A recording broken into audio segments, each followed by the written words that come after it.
Good evening. I'm your host, Justin Byars, and you're watching The Byars Guide. So it's no secret that the Democratic Party's been going through what you would call an identity crisis since the embarrassing loss to Donald Trump in 2016.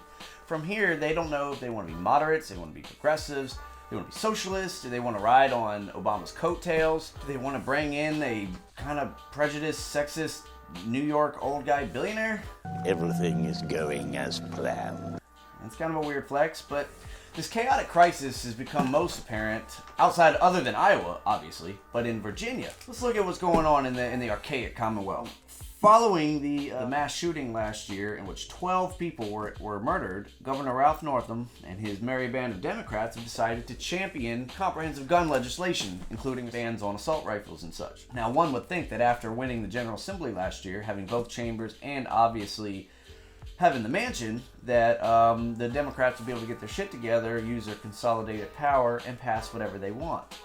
Well, wrong. It's kind of like that time when Donald Trump had a full Republican-run House and Senate, and you would have thought that maybe he would have made his sweeping change of the Affordable Care Act, or built his wall with all the money they were just going to throw it at. I mean, just build the wall. It's fine. Take it. Take it from the military. Take it from FEMA. We don't need it. We need a wall. Everybody expected it to go through. The NRA's buttholes have been super tight for this vote. And, you know, and this is obviously indicative of the national conversation that we're having about guns. But in an unexpected twist, 4 Democrats broke from the party and voted to shelve the bill, which dealt a major blow to our blackface scandal former pediatrician governor, whose second in command is embroiled in multiple sexual assault allegations, and whose third in command is also doing a blackface scandal. Because obviously, if you're an old white Democratic politician, it was definitely cool to do blackface at one point. I bet I know who these guys' favorite Pokemon is. Jinx, you owe me a Coke. Not drinking that. In a 10-5 vote, the Senate Judiciary Committee decided to table it send it to the State Crime Commission, where they're going to study it, evaluate it, and whatnot, and I guess readdress it later. I'm sure that these 3 stooges will still be in office to, Jumping from one quagmire to another, giggity, the swamp drainer-in-chief and non-sequitur enthusiast, President Donald J. Trump, has been very, very busy releasing gators out into the wild of the swamp this week, and things that everybody probably tells him not to do, which his aides, advisors, auditors, cabinet members, confidants, golf caddies, anybody would have told him not to do this. Give me some of yours. Pour some in there. Let's go. There we go. He decided to commute the sentence of one Rod Blagojevich and grant clemency to 10 other one-percenters who were in prison for definitely not doing corrupt things involving bribery and extortion and just, you know, kind of shitting on the little guy. But for those who don't remember Blagojevich specifically, he was removed from his office in 2009, impeached and removed for attempting to sell the Senate seat of some guy named Barack Obama. I don't know if you ever heard of him. He wanted to use the Senate seat for political points and favors. He was busted by the feds. He was impeached. He was removed from office. From there, though, he went on to have a very illustrious media career for the remainder of that year, where he starred in his own musical, Rod Blagojevich Superstar. He was a guest on season 9 of The Celebrity Apprentice with some guy named who was it? He was in Little Rat. Donald Trump. That's who I was thinking of. No, not you. Not you.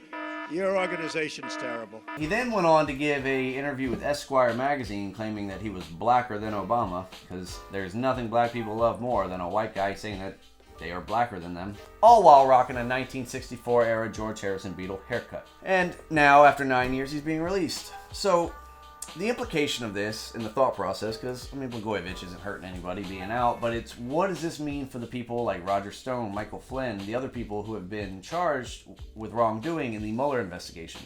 Obviously, Donald Trump got off and wasn't shown to be doing anything wrong, but he had a lot of people in his camp that were, and he has maintained their innocence throughout this. So after feeling himself from his very fair and balanced impeachment trial and the acquittal that followed, everybody thinks that maybe he's going to use his power to give these people any sort of clemency. Of course, Blagojevich maintained and has continued to maintain his innocence this entire time, and the president has echoed that sentiment. I think let's roll the tape. What do we got? What did the feds find on him? I've got this thing, and it's golden.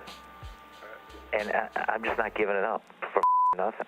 I mean, this shit literally sounds like something that would happen in Quahog under Mayor Adam West. Which, speaking of the first live-action Batman, that takes us into our next topic. The third live-action Batman in 10 years has been revealed. This time, the Dark Knight's being played by none other than Robert Pattinson of Twilight and that one Harry Potter movie where Voldemort came back to life fame.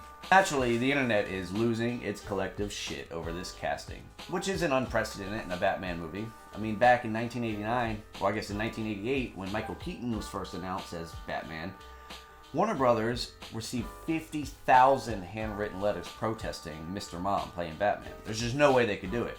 Which think about that for a minute. That was before internet and social media. People were right. It's one thing when people type shit on their Facebook or send tweets, but people hand wrote letters and mailed them. They were so mad. Or take, for example, in 2008 when Heath Ledger was announced as the Joker and everybody freaked out. Not the gay cowboy. Well, how is he going to be good? Obviously, he became iconic. Or even recently with Ben Affleck was announced as Batman and everybody freaked out. Not fucking Ben Affleck! Not Ben Affleck! But you know what? Maybe it's time we all just take a breath and chill. Obviously, they have this figured out. Batman movies are generally the favorite across all boards, even people who aren't into these kinds of things. And then the Joker role at this point has won an Oscar by 2 different actors, 2 different movies, 2 different eras, decades. So let's just all relax and let Twinkle Twilight have a shot at the role. I'm sure he'll do just fine. With the costume reveal, I mean, of course, when a new Batman has been announced, everybody is excited to see what the costume is going to look like. So one noticeable change to it is, let's take a look at the bat on his chest. It appears to be a pistol that's been taken apart and formed into the symbol. Popular fan theory now is that that's actually the gun that was used to kill Bruce Wayne's parents, and he has taken it apart and fashioned it into a symbol to put on his chest to remind himself and I guess criminals as to why he does what he does. I think that's a pretty cool idea because, I mean, honestly, that's always been my big beef with Batman. You're going to take time out of your big war on crime and avenging your parents to fashion an aesthetic black bat that you're putting on your black bat suit? I mean, did the pointy-eared cowl and the scalloped wing-shaped cape was that not batty enough? Were people going to be close enough to you to see the bat? Is it for when you look in the mirror and you practice your I'm Batman voice? I don't know. The whole thing seemed a little off to me. And again, we are talking about a crazy man who dresses as a bat and beats up criminals. But so far, the costume itself has received a lot of positive feedback. Really, the only criticism that's come out of this costume reveal thus far has been that the cowl is reminiscent of Daredevil's from the critically acclaimed Netflix series. And although I can kind of see the similarities, when asked for comment, Daredevil's response was, I don't know, I haven't seen it. Interestingly, former Daredevil Ben Affleck, who swore off all superhero movies before then agreeing to become Batman, was originally supposed to write, direct, and star in this film. Last year, he stepped away from the writing and directing aspect of it to focus on the character work because obviously it's very hard to please you people. Do you mean, you people? What do you mean, you people? He then finally actually stepped down from the film in general, all the way, and decided not to play the role anymore.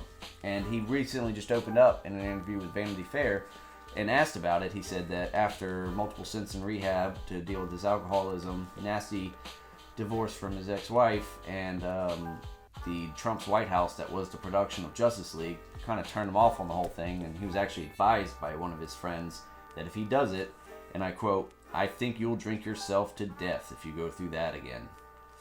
Yikes. Maybe you should give Superman a shot. That's a good role. Oh, damn it. He did try that, kind of. Maybe like some sort of semi-autobiographical movie where about like an addict who reclaims himself and overcomes his addiction. Oh, that's what he's doing now? God, this guy is predictable. You white, then you Ben Affleck. Thanks for spending your evening with me. I'm your host, Justin Byars, and don't ever forget, be cool, America. Well, you can't be Batman. Why? You're not rich.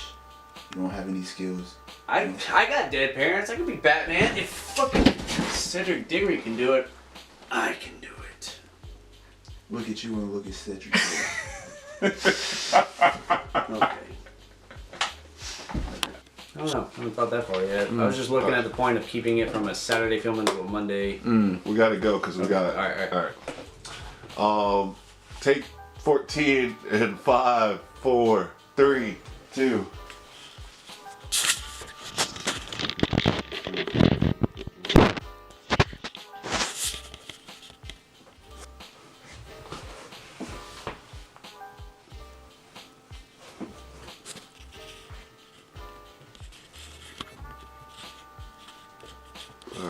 And that's our show for tonight.